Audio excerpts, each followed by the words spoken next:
Do you support reparations for Black people? Well, listen, again, we had over 200 years of slavery. We had Jim Crow for almost a century. We had legalized discrimination, segregation, and now we have segregation and discrimination that is not legal but still exists and is a barrier to progress. We have disparities around housing. We have disparities around education. We have disparities around income. And we have to recognize that everybody did not start out on an equal footing in this country. And in particular, Black people have not. And so we have got to recognize that and do something about that and give folks a lift up. That's why, for example, I'm proposing the LIFT Act. Give people who are making $100,000 or less as a family a tax credit, which will benefit and uplift 60% of Black families who are in poverty. So by default, it affects Black families, but there's not a particular policy for African Americans that you would explore.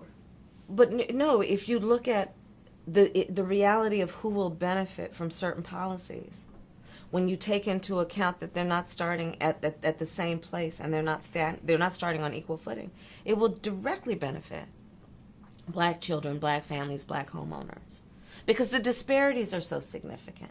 So if we focus on the specific issues that have resulted in the greatest disparities, and we understand that that's part of why we're doing it.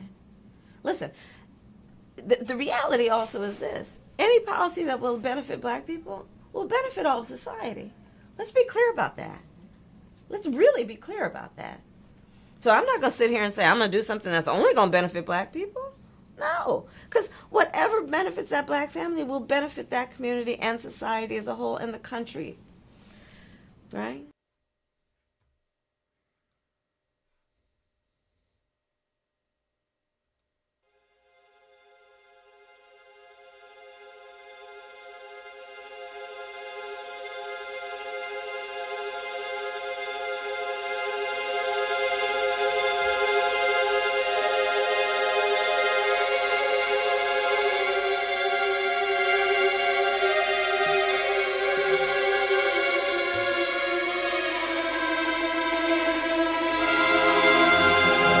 I don't want to waste any time.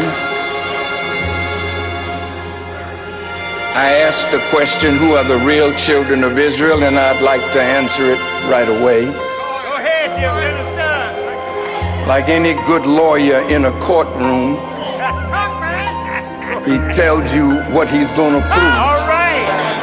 And then he goes ahead and proves it and let the jury make the decision. The Honorable Elijah Muhammad has said that Almighty God, Allah, revealed to him that the Black people of America are the real children of Israel. And we are the choice of God. And that unto us he will deliver his promise.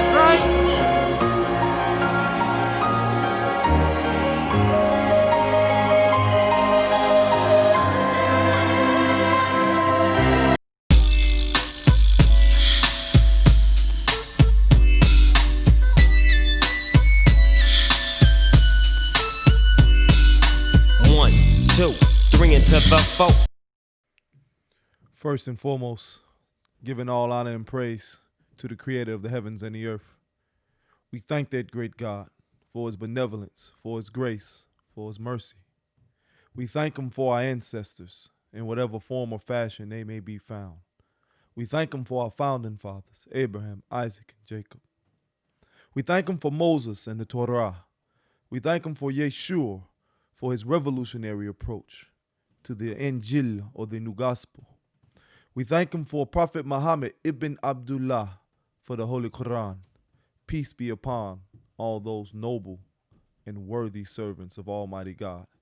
But surely if I can thank that great God, that benevolent God, that merciful God, for men and women I know only from scripture, only from study, only from the stories that have been passed down, I must surely be humble enough and grateful enough to thank him for those who he has sent in this dispensation of time. So I can go on and on thanking Almighty God, for the men and women who he has sent to be a recipient of his mercy and grace to precipitate the change that is needed to usher in an era of freedom, justice, and equality. But I must thank those who personally shaped, molded, and formed me into the man I pray one day to become. So I'm eternally grateful for the most honorable Elijah Muhammad and the God that he represents, Master Fa'ard Muhammad. I thank him for his students that he has risen up, the honorable brother, Minister Louis Farrakhan, and the Nation of Islam under his leadership. I thank him for Brother Munir Muhammad and the co-founders of CROW, Brother Shaheed Muslim and Halif Muhammad, and all of those who stand for truth and righteousness.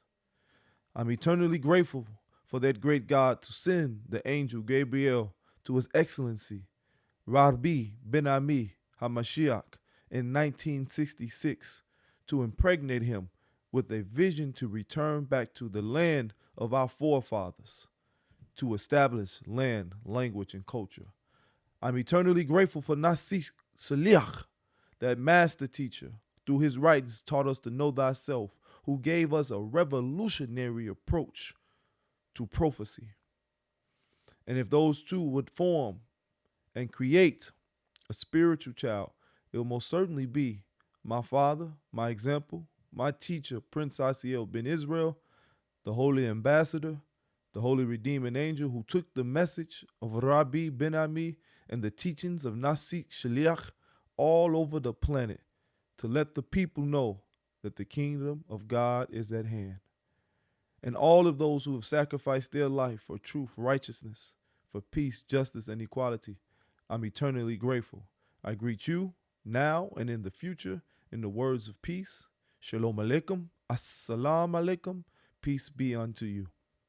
As always, it's an honor, it's a privilege, it's a pleasure to be before you, to be a witness bearer of those great testimonies of truth.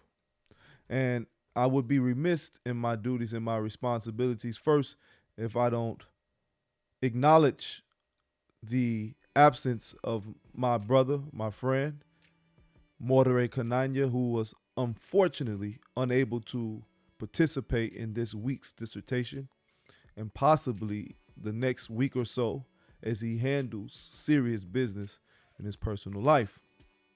But he will be back and we will continue and reignite those powerful teachings of historical context, prophetic understanding, and analytical and critical thinking to give a platform and to be able to disseminate information only in the means of nation building. So again, I am saddened by my brother's absence, but I know as he take care of his responsibility that I will do so as well. And as we always say, the show must continue, irregardless to if any of us fall off. The word of God must be fulfilled, and we must just be able to bring our brick in and add to. And today's discussion, I started off with Kamala Harris, who is the vice president nominee for the Democratic Party, speaking about not doing something specific for black people. And the reason why I wanted to play that, because this isn't me trying to demonize or tear down the sister. That's enough platforms doing that. Though I am not a fan or advocate of Kamala Harris policies, I'm not into personality shaming. I'm not into isolating individuals as the root cause of our predicament or our problems. She is in the line of a long line of our adversaries and co-conspirators who have participated and perpetuated the demise of God's chosen people.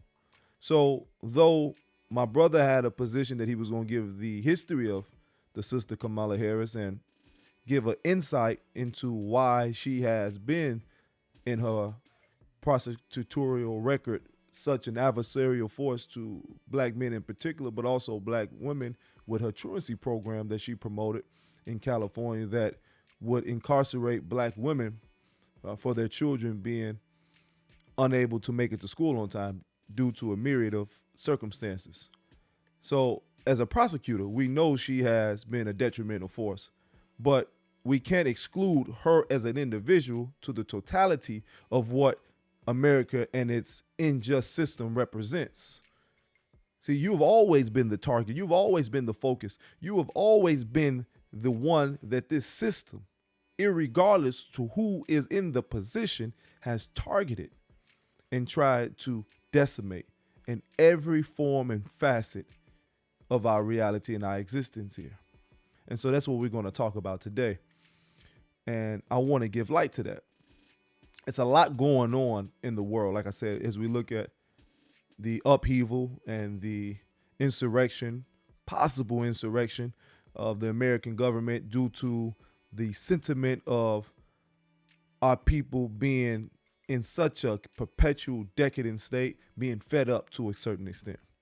And so we see that everywhere. We see the bombardment of entertainers, black in particular, black males in particular, entertainers and athletes who have been castigated and identified as anti-Semites. And we've seen that rhetoric being promoted continuously. We've seen again the political uneasiness of Donald Trump and his circumstances and situations of promoting white supremacy openly in the U.S. president office, the Oval Office, and that being, again, a means to have some type of disdain. We see entertainment as of late, the sister Meg Thee Stallion and other female hip hop rap artists, Cardi B, put out the controversial song about the sexualization of our black women. And we can go on and on and on and on.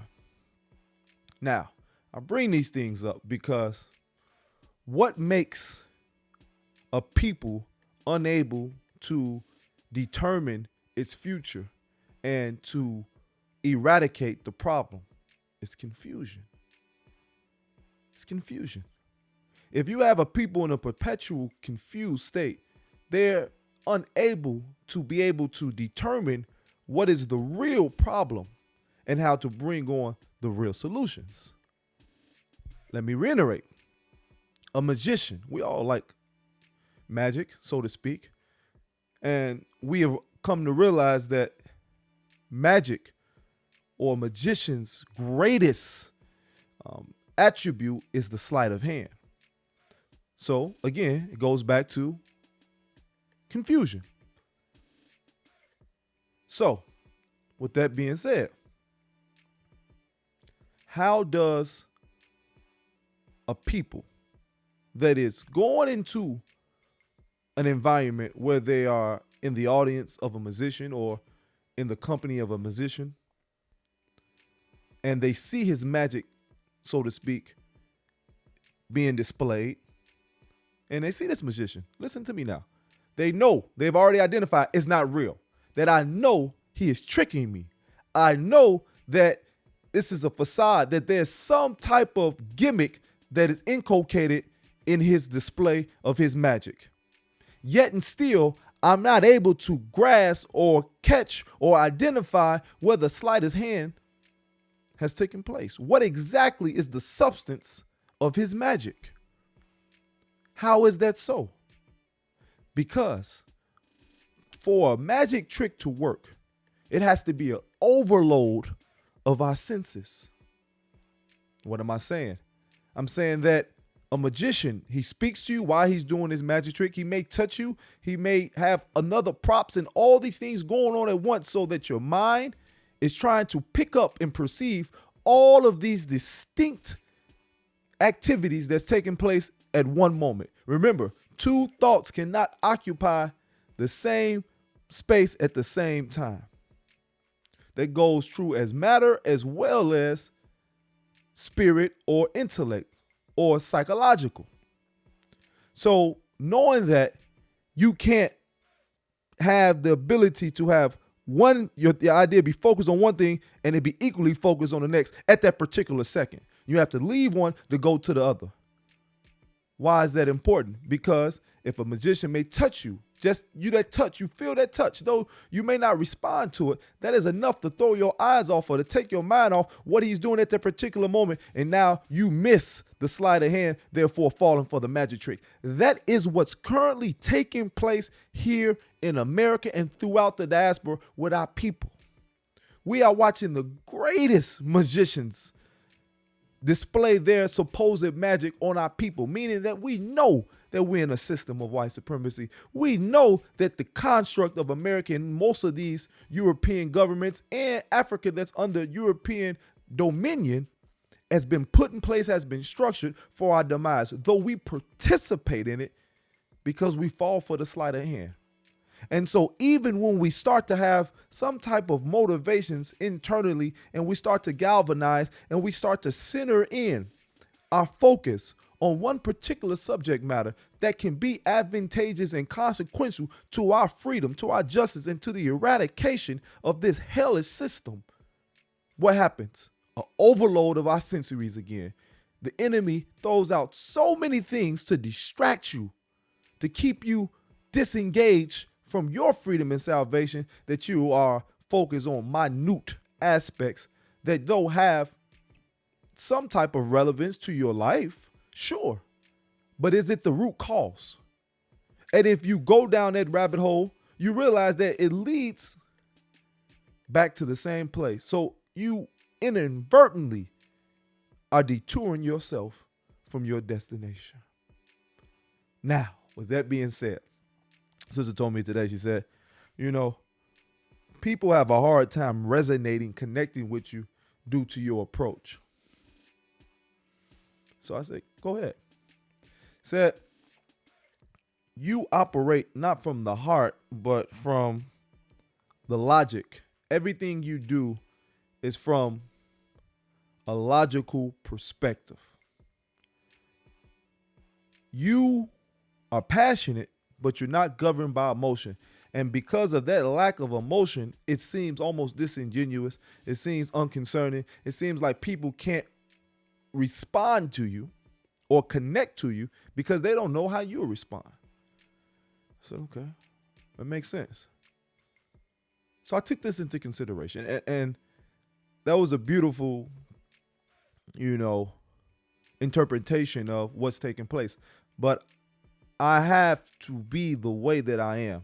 We have been taught throughout history, and we know even more recent times, that the old saying, but it's used sometimes even today, that the devil is in the details. Now, let me add a caveat. What is also in the details? God is in the details. God is actually very detailed. To do anything of consequence, to have anything that has ability to sustain itself, to have longevity, details must be taken into consideration. I would further on to say that the absence of details is when the devil is present. Because when you're not detailed, when you're not meticulous in what you're doing, we always hear that an idle mind is the devil's workshop. So the devil can't be in the details, and then the idle mind, the absence of detail, the absence of structure, the absence of focus and discipline, the devil is there too. So knowing that, understanding that, and then using that in my life, seeing when I have been the most successful, when have I been able to benefit from my toil and my sacrifice, is when I have paid attention to detail. So with that understanding, my mission personally at this particular junction in time is not to galvanize the masses. I'm looking for that 144,000, so to speak, as the scripture talks about. And I'm saying that arbitrarily. But I'm saying I'm looking for a remnant of a remnant, because I understand that the masses of the planet, either A, is their nature, those who are perpetuating on a global scale, and I can't change their nature, so I can't try to work on, focus on them. But at the same time, I know my people who are outside of their nature, that are operating in the realm that is contradictory to who they should be and what is beneficial. That has been a process that has taken hundreds and hundreds of years. Some would even say thousands of years. So I know in my limited lifetime, though we take on the disposition of everlasting life the reality of physical everlasting life may not be possible at this particular moment. And that's fine with me. Because as long as I have a certain quality of life while I'm living my life, and I'm able to use that quality of life to implement a necessary change or progression, one of my immediate circle, but also when I venture off into my outer extended family, my people, that is good enough for me. Matter of fact, that's more than great. So I know I can't change in 60, 80, 100 years the trials, the tribulations, the damnations, the traumas of 400 plus years, of 2,000 years. Some would say 6,000 years in a more limited context. So with that understanding, I have to only be able to operate within the realm of what? What I can do with what has been given to me. Also, what I can do, what has been shown to me, and what I can do with people who are already in that lane. When you go to any college in the more, and I'm using this as an example, as we look at the educational system, especially in a more colloquial sense, in the Western form, when you enter college, it's a basic understanding that already must be met. When you go into the higher realms of collegiate mathematics, science, so forth and so on, literature, it's a foundation that you already have to have. It's understanding that you already must be able to have a certain sense of mastery over. When you go into calculus, you can't be still trying to figure out the fundamentals of addition and subtraction, not even division and multiplication. Because when you get to that level of mathematics, you're not even using really numbers anymore. You're using letters. It becomes a language. Same thing in literature. Conjugating a verb you should already have an understanding of that. Proper subject matter, predicate, those are things that you should already have an understanding. So what I'm saying that, though we must understand the power of basics, the basics must be used in a way that is beneficial and you can implement it in your daily lives. That means it must be applicable. That means you have to evolve and grow. So, with all of that being said, where are we at now? The paradigm that we must implement now. The certain structure, the certain understanding of nation and nationalistic perspective has to supersede our remedial approach of the past, meaning that we would try to find some type of freedom within our servitude. Okay. It may sound a little complex or maybe sound a little wordy, so I'm going to break it down. It's not a complex concept. It's actually very simple, but I'm going to word it again. We must, up until a certain point, outside of isolated individuals, the consensus of our approach to freedom has always been, well, we want autonomy, but not in the sense that we have dominion over all of the activities of our life. Meaning, we want to be treated as a free people, but we're not willing to do what is necessary to teach and construct the necessary educational institutions to develop the mind of our children. We'll whether demonize, criticize the people who have already identified themselves as your open and outright enemy for not properly educating our children, which put them in a position of empowerment. We want to find some means of economics within a system that we've already identified does not have any base, doesn't have any worth, that we have coined, even by their own admission, that it has no value. Yet and still, we buy into it and we continue to seek it without any outside development. Every day, I did an interview maybe a week or so ago with a young black doctor here in Chicago. And we talk about the disparities in the black community as it relates to public health. But why are we still having that conversation? And I've read books from sisters like Harriet Washington where it talks about American medical apartheid, where we were the first instruments of experimentation so that they would even have some type of premise of a medical field and a medical institution. But again, it wasn't based on trying to have solutions to our problems. It was based on not seeing you of any value or any worth, and you were lower than the mice, the pigs, the animals that they would experiment on. That is still in effect today. Why don't we create our own medical institutions independent of what is currently taking place? So that's the conversation we're having today. That is the reality of what we're having today. And so when we look back to history, we don't do so as, a people that are reminiscing from the past because we're not able or capable of producing or even brighter future today. We know that things are not created in a vacuum, that they're not isolated to a particular time, that they were precipitated by other events that led up to this point, especially to that magnitude. Now, I want to say this. I'm going to play a clip and I'm going to break it down because it goes back to the political aspirations. But again, it goes back into what the solution is today, and I'm going to get into that. But I want to give a concept. Economics, we see as monetary currency for the most part, though it has its validity. But the intrinsic value, the true value of economics is the control of what? Time and energy. Time and energy. A person or a group of people can have hundreds, billions of dollars. But if they're not in control of their time, if they don't dictate the terms of how they use their time and the energy in which they put into their reality, their acquisition of freedom or development, then they don't have any wealth.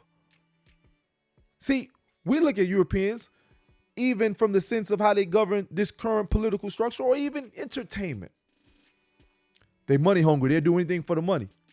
No, not necessarily. Not for the dollar, because we see the dollar is actually on its way out. We're going into a cryptocurrency, a cashless system, so forth and so on. So it's just going to be digitized. Everything is going to be of worth, going to be put into a computer and therefore either put into your phone, your laptop, your iPad, or what it seems like we're moving, a chip inside your arm. But the true value of a people, again, of their economic stability is the ability to control their energy and time. So they know, even with the current system, and I made mention to the female hip hop rap artist Cardi B and Meg Thee Stallion, do they make some money off that video and things of that nature? Sure. But more importantly, they are depicting certain caricatures that allow a mentality of impressionable youth to digest those images and to repeat them and perpetuate it. So therefore, you're not in any constructive control of your time and energy. So you see it as twofold. Either I am victimized by their reality and I perpetuate it, and I give justification for those who may not even directly perpetuate it, but we give justification, to the mistreatment, to the abuse, to the rape, to the murder of our black women in particular, but our people in general, because of the over-sexualization and the acceptance of these caricatures and these images that are being perpetuated by us. So the problem is not necessarily so Cardi B, Meg Thee Stallion, or others of that ilk, or even black men who rap a more effeminate nature or promote sexualization or black on black violence or drug abuse or any of those negative connotations that we know have not been beneficial to our people and to our communities.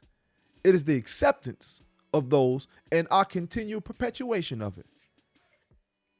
Not just by the youth, because the youth are impressionable. They're going to go with whatever is put before them.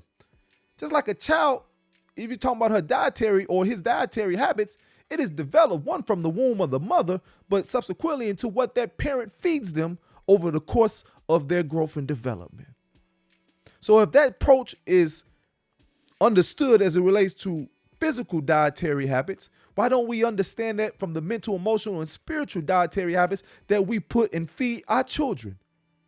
So when are the parents, when are the adults, or when are those who know better are going to implement the proper diet and properly protect the children, the youth, from those unsavory imagery and sounds that are forming and shaping and molding the minds of our youth? So we can't subsequently keep blaming children for the problems that persist in our communities. At some point, adults are going to take the responsibility, or should take the responsibility.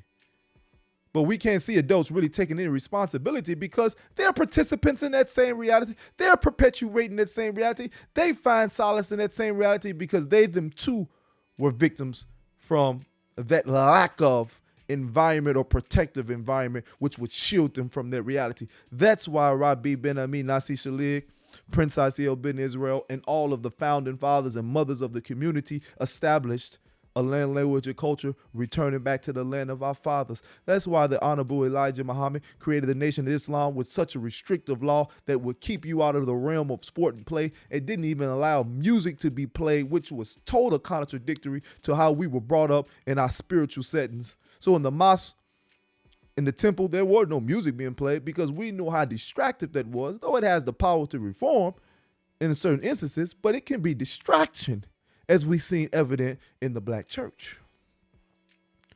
Remember, the original black hymns, those spirituals, were a language that was being spoken amongst the slaves about freedom and the possibility of manifesting that freedom. So now we took a language that was used as an instrument of the removal of our oppression or the eradication of our slave master's circumstance and situation into a form of reminiscent, and then it got lesser into just an emotional high that was able to bear no substance. So tradition has its place, but it only has its place if it's beneficial and consequential to the application of those who are using those traditions to either change their circumstance or maintain a healthy environment that is conducive and productive to the preservation of their freedom. So anything else is errant belief. Anything else is errant belief. Remember, motion and time. Now I want to go, I'm going to read you something before I go to. Now, we're talking about spies. This is what happens to our people. This is what the enemy understands. Sun Tzu talked about this. The knowledge of the use of spies. And he classifies them in 5 different classes. Local spies, inward spies, converted spies, doomed spies, and surviving spies. Now, I'm not going to go through all of these, but I implore those who are listening to my voice, if you're not already familiar with it, or if you are familiar with it, refamiliarize yourself with this strategy. Because if you don't understand, especially our men in particular, but our women must know it as well, so that it can put that environment into the children. The use of military strategy, not just from a technical standpoint, but from a spiritual, mental, emotional standpoint as well. Now I'm going to read something that really stood out as we understand Kamala Harris's and those, or anybody in that regard, who can be used unknowingly as a divergent or disruptive force within our communities, if you want to call them that.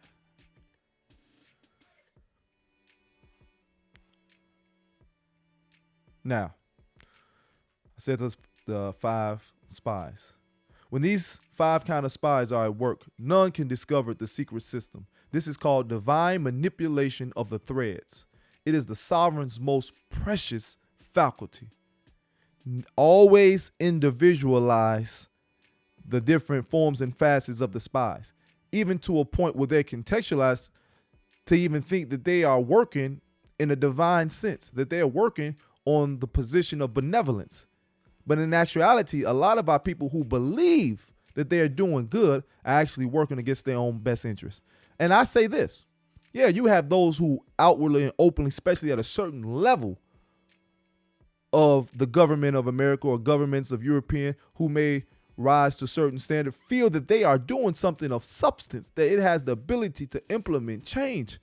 But again, without the proper contextualization, without the proper training, without the proper environment to develop their mind to be aware and cognizant of what's taking place, they're going to be a victim of a system that can overpower them because they're just an individual and the system is not built on individuals. White supremacy isn't an individual person. It is a collective of institutions that are ran by groups of people. Now, hear what I'm saying. Having local spies mean employing the services of the inhabitants of a district. Having inward spies making use of officials of the enemy. So, though we feel that it is incumbent upon our people to, especially because we were restricted in a lot of instances of holding office or being a part of the electorate in certain instances, that we go into it, but we go into it without the proper plan and strategy. We go into it in a means of thinking that being there is good enough, but without having the understanding or proper planning, we go in there and then we cause our own detriment demise because the system itself is not broken. The system itself is not fractured. The system itself is working and is working to its fullest capacity, but the system itself is corrupt to the root, to the core. So the problem isn't the people inside the system in particular. The problem is the system in totality. Because you're talking about hundreds of years, you're talking about decades, you're talking about every aspect of institution that institutionalized those individuals who are part of those institutions. They have rules, they have structures, they have ordinance. So all of those are created, are safeguards to protect them from the individual who may want to possibly have its own mind. That's why you seldomly see any real black elected officials, mayor, governors who have any real change. You see Marion Barry in D.C., he did good things for our people, but you see how they vilified him and criminalized him, demonized him. Our brother here in Chicago, Harold Washington, who they didn't at the outset assume that he would be as powerful as he ended up being in his short tenure as mayor, but subsequently he dies unexpectedly without any real root cause. And the cause that they gave us was suspect, to say the least. So we know that old game. Now, having converted spies, getting hold of the enemy spies and using them for your own purposes. So again, you take a people that are destitute.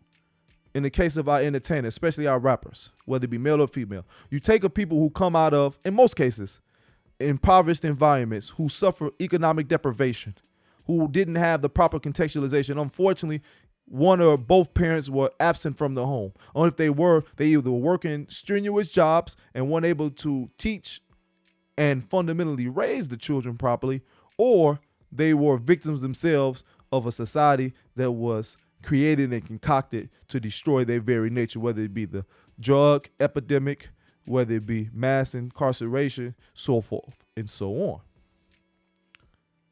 So you get a people who are converted for their own purposes, though they go in there just for the acquisition of the necessary wealth to try to bring their family or their loved ones out of that economic deprivation, and they themselves be used as a tool to perpetuate and continue that demise, the economic deprivation, but also the mentality of not thinking and doing for self.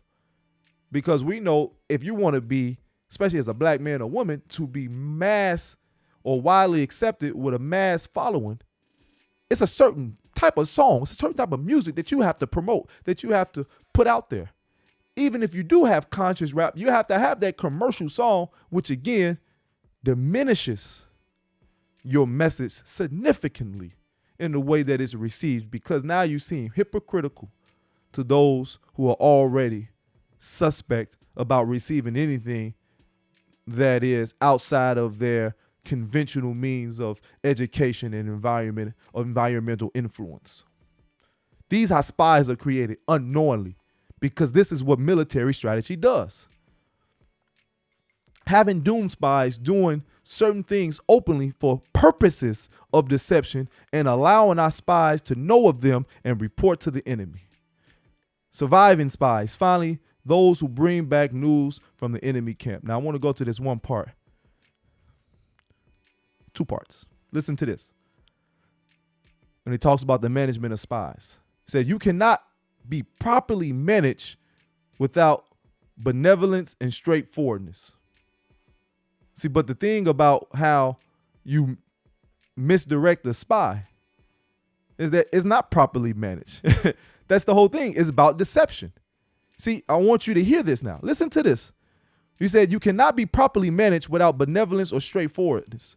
But see, that's the whole thing about having a spy. The spy is based on deception. It's based on lies. It's based on misdirection. So as a person, think about this. As a person, you can't properly, and I mean us in particular, who are trying to implement change, who trying to resurrect a nation that is on the premise of God and those ordeals and morals that we know will serve us in long-term ways. That can only be done with benevolence and straightforwardness.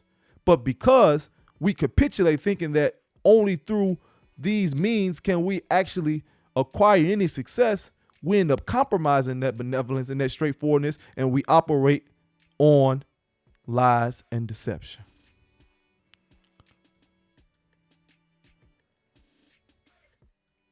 So I wanted to read that, and I'm going to play something. But in me playing this, I want us to understand the reality of what's taking place.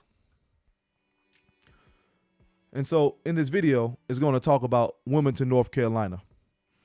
And the reason I'm playing this is from 1898. It is very similar to not just what's taking place previously, but what's taking place now and what we can see happen in the not so near future. But I mean, the present as in right now, the future as in tomorrow. So again, watch this. It's watered down. When everything you got something from the dominant society, it's going to be watered down a little bit, but I'm here to work it through you so that we can have some type of context, and it'll give, I think, a better example in why you have all of these diversions, why you see certain situations like Kamala Harris, the Barack Obamas, and whoever else. I'm not, again, personalizing it, but I just want to give you some faces that we're familiar with to give context. Here we go. For a long time, if you went to the library in Wilmington, North Carolina, there was one thing you weren't allowed to research. We were refused. We were rejected by the librarian. When I asked about or inquired about 1898, they wanted to know why. I was told that, yes, they had something, but they kept it under lock and key. The story of Wilmington in 1898 still isn't widely known. What happened here on what's now just this empty patch of grass would radically change racial politics in North Carolina.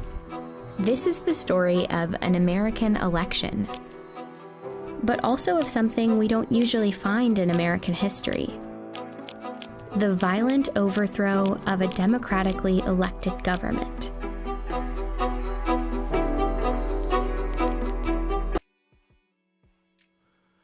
Now, I have to stop him there because that's not true. Every government has been overthrown, and has been overthrown by the European. They have done that strategically and systematically. So be aware of that reality as we continue.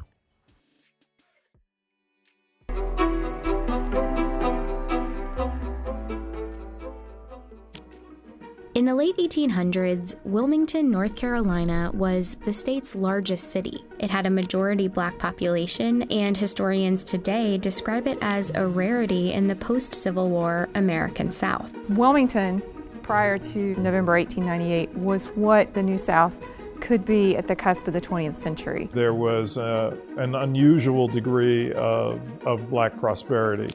In Wilmington, there were successful black entrepreneurs, doctors, teachers, but also black elected officials. And for a time, that was true throughout the state. Take a look at the politicians on this poster of the 1889 North Carolina House of Representatives. Here at the bottom. Now, take into account the reality of how this isn't new. We have been intricately involved into the process of being in the government and holding elected seats and being elected officials. This isn't new, but this is post-Civil War, Reconstruction era. So we're talking about 30 years, give or take a couple years, of us coming out of the supposed chattel slavery reality. And look what we were able to do. Are black Republican representatives, some from Wilmington. North Carolina also sent 4 black Republicans to the U.S. Congress between 1875 and 1899. The Democratic and Republican parties of 1898 in many ways occupied opposite parts of the political spectrum than they do today. Most African Americans were voting for the Republican Party, and the Democratic Party was white voters almost exclusively. White supremacy was the central focus of the platform for the Democratic Party. Now, white supremacy, it has, again, a deep history on both sides of the board. This isn't isolated to the Republican Party, nor you can still see the spirit of racism and white supremacy in the Democratic Party. It just shifts, it shapes into a different form so it can be most deceptive. Remember, all warfare is based on deception. In North Carolina were successful in part because of a third party called the Populist Party, made up of mostly white farmers fed up with the tough economic times. North Carolina populists joined up with Republicans to form what they called the Fusion Party. And in the elections of 1894 and 1896, the Fusion Party defeated the Democrats in sweeping victories statewide. That meant North Carolina now had a government that shared power between black and white politicians, including a newly elected Republican governor. Together, they moved towards reforms that would favor black Americans and working class whites. This was something that the Democratic Party folks were simply not going to accept. A multiracial government wasn't just a disappointment for Democrats. It was more like a humiliation. They needed a plan to take back control of the state in the next election. So party leaders like Furnifold Simmons, future U.S. Senator, Charles Aycock, future North Carolina governor, and this man, Alfred Moore Waddell, came up with one: to beat the Fusion Party by luring white populist voters away from their alliance with black voters. Wilmington, with a large black population and a local fusion. Now, how were they supposed to do that? How would one white group of people, opposite party, political party, convince the majority of the whites that's on the opposing political party to leave that party, which it seemed to be beneficial to them, at least the way it was articulated? Though it had black benefit, it benefited the whole, because again, you are the most just people in the world. You don't do anything just for self. You make sure that everybody is compensated because you believe in fairness. Now, how were they able to convince them? Quite easily, because they're going to always side with their white brethren. And they're going to tell them, as simple as this: hey, if you keep helping those so-called N-words, they're going to be in a position where they overpower you, and they may do to us what we did to them. So you helping them, though it may have immediate benefit, long-term, it could be devastating. They're playing on the emotion of them. They're playing on the emotion of them. And it was easy because white supremacy was still in their hearts. It wasn't something where all of a sudden, 30 years after the Civil War, that they were this benevolent, altruistic people who were void of their previous white supremacist ways. No, they seen an opportunity, they seized it. But then they seen another opportunity once that white supremacist narrative was reinvigorated and reignited inside of them, they jumped ship. Government in power would be a focus of their campaign. The State Democratic Party Handbook for 1898 laid out their goal: consolidate the white vote by stoking white anger and resentment. It said, "This is a white man's country, and white men must control and govern it." Sounds like somebody we know, Donald Trump. The whole resurgence of the white nationalist movement that we see so pervasive and prevalent throughout not just America, but throughout the Western world. History tends to repeat itself, especially if you don't learn from it. Their most effective tool was the media. One of North Carolina's biggest news. I hate to keep stopping, but again, what is the greatest asset of white supremacy as far as propaganda and disinformation? The media. And guess what they have weaponized to the greatest degree? Social media, which has revolutionized the way media is dispersed and disseminated, where information or disinformation or misinformation is dispersed and disseminated. That's why you can have places like the platform we're on right now, Facebook and YouTube, be a haven for white supremacists, but any one of us, you and I, speak truth, and it sounds just slightly disparaging only by the means of identifying their faults and their wrongs and their inadequacies. They are banned, they're punished, i.e. our brother, Honorable Minister Louis Farrakhan, and so many others. So many others. You can be in Facebook jail for the most minute thing, yet and still, if you go to any of these white supremacist nationalist groups, you will see the type of vile language and depiction of our people that you see every single moment that they're online. The game has not changed. We're just ignorant of it. Papers was a Democratic Party mouthpiece. It ran racist political cartoons throughout 1898.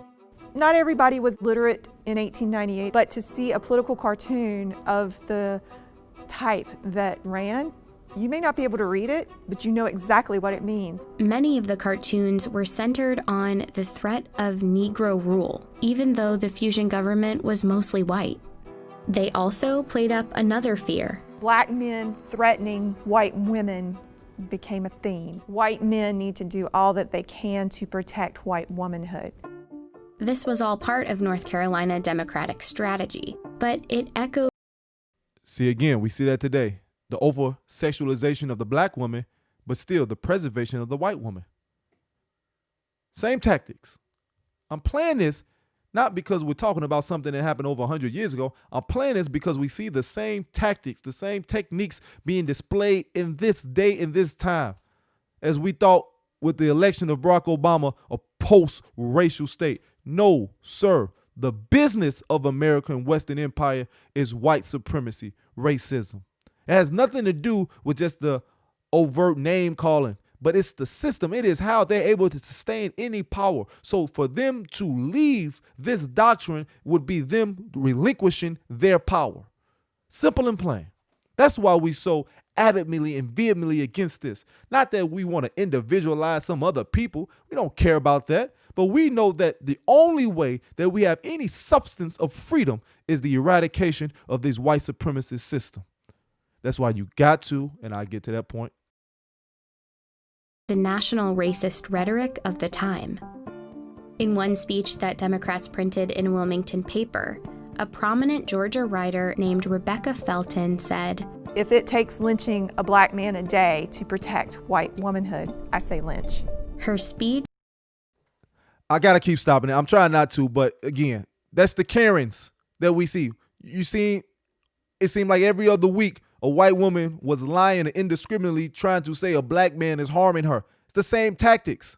See, you so-called feminists who are forming these alliances are black women with these white women. The motivation is still white dominance, white supremacy.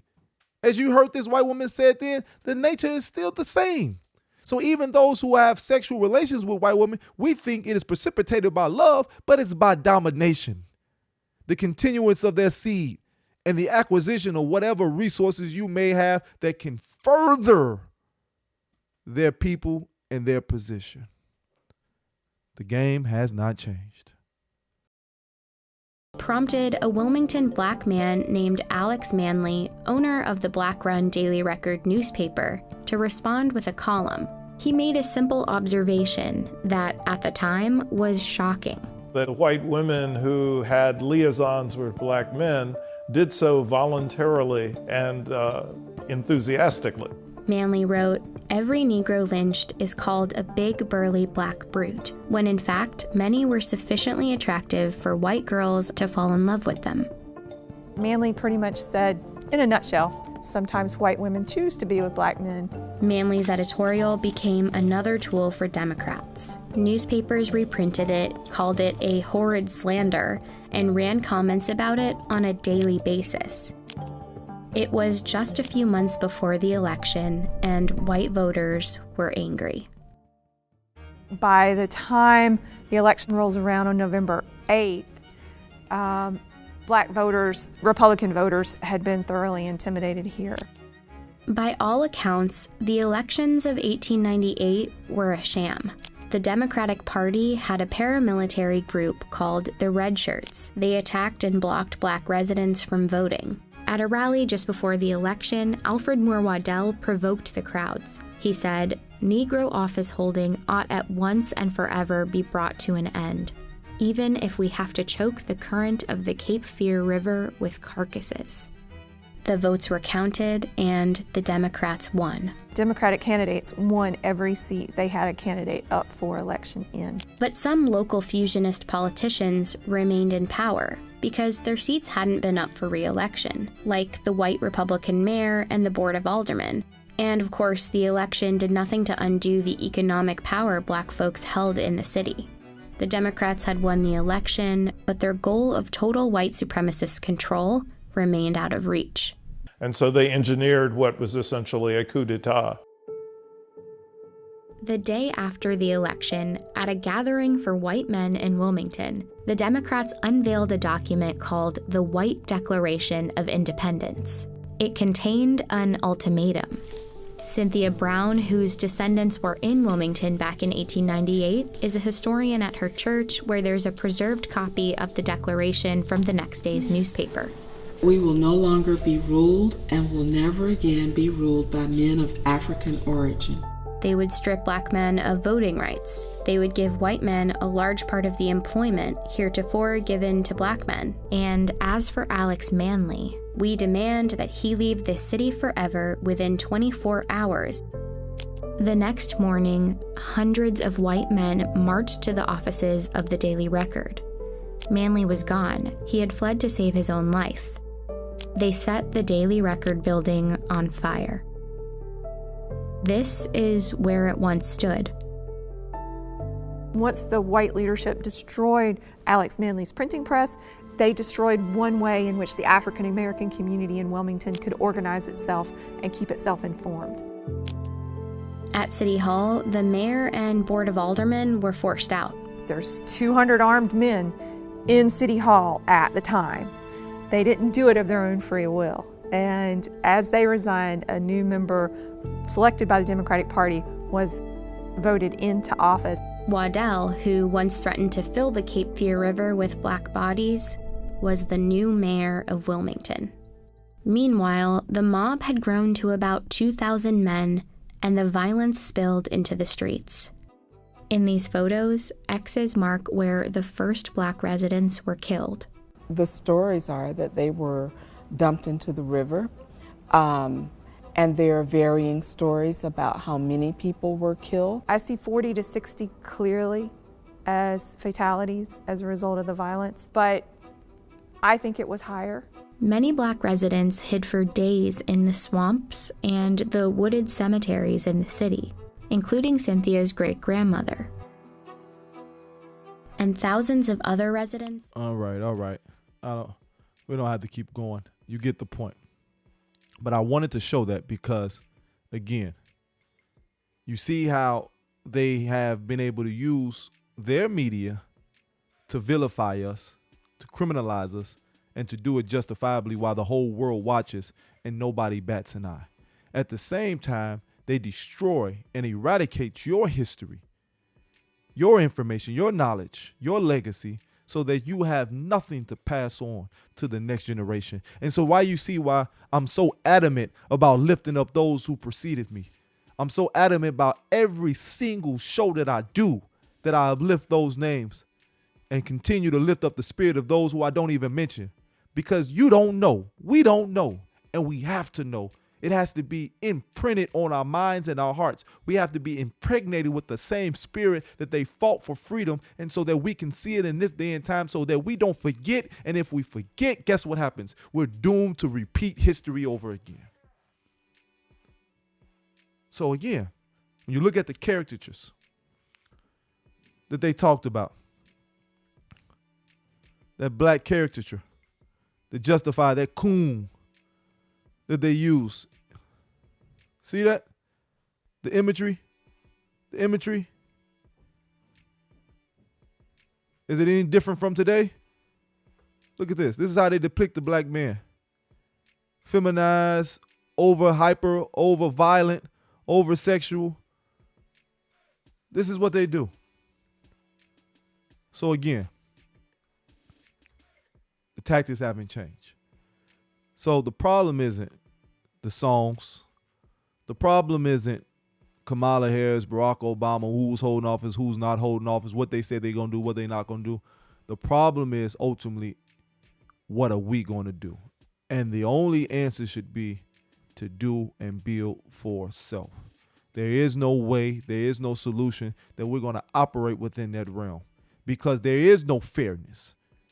There is no rules, regulations. You've seen that they lied and deceived their way back into office, reassumed the political supposed power inside the city and inside the state. And when that didn't work, they said, hell, we're going to go straight to violence. We're just going to go and murder and kill every single black person we see. Now that's, again, a small example of what took place all over this country and all over this world. So again, until we get serious about self-development, when we get serious about group economics as far as developing our time and energy on something that is beneficial and consequential for us, when we get serious about protecting and understanding the military strategy that is needed to preserve our freedom, to produce, then to preserve our freedom, then we'll forever be in that position. Death and decadence is the only answer until we choose life. But once we choose life, the situation will change, not just overnight, but for thousands of years to come. I thank you for listening. I could go longer, but I'm going to stop because we'll be back next week. And again, remember, you hold the answer, no one else. You're not going to find it from no entertainer. You're not going to find it from no politician. You're not going to find it from any of those factors. It's a group, small group, but a group of serious men and women who are putting all of their time and energy, all of their economic resources into the development of their own independent, free world. I leave you in the words of peace. Shalom alaikum. Assalamu alaikum. Peace be unto you.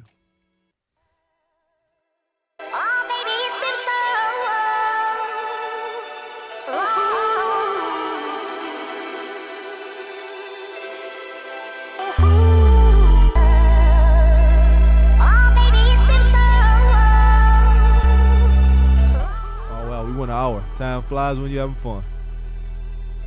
Thank you again. Mogul and they know that. Logo on my flow mat. Courtside Chamberlain throwback match my Rolex.